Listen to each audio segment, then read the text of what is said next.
నేను చేరలేని దూరం కాదు, దొరకనంత దుర్గం కాదు. సీఎం రేవంత్ రెడ్డి ఆసక్తికర ట్వీట్. సామాన్య ప్రజలకు తాను నిత్యం అందుబాటులో ఉంటానని సీఎం రేవంత్ రెడ్డి తెలిపారు.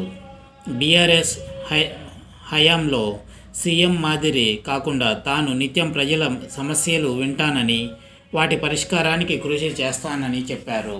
ఈ మేరకు శనివారం ఆసక్తికర ట్వీట్ చేశారు. రాష్ట్రంలోని వివిధ ప్రాంతాల నుంచి వచ్చిన సందర్శకులను ఆయన నేరుగా కలుసుకున్నారు. జూబ్లీహిల్స్లోని ఆయన నివాసానికి భారీగా వచ్చిన వారి సమస్యలను నేరుగా వినడంతో పాటుగా వాటి పరిష్కారానికి సంబంధిత శాఖల అధికారులను తగు ఆదేశాలు జారీ చేశారు. ఎన్నికల కోడ్ నేపథ్యంలో కొన్ని సమస్యలను కోడ్ అనంతరం పరిష్కరిస్తారని భరోసా ఇచ్చినట్లు సమాచారం. అటు జీవో 317 ఇబ్బందులను పార్లమెంట్ ఎన్నికలు ముగియగానే పరిష్కరిస్తామని సీఎం రేవంత్ తెలిపారు. వివిధ కుల సంఘాల ప్రతినిధులు 317 జీవో బాధిత ఉద్యోగులు ఆయన్ను కలవగా వారికి ఈ మేరకు హామీ ఇచ్చారు. ఈ క్రమంలో సీఎం రేవంత్ రెడ్డి ఆసక్తికర ట్వీట్ చేశారు.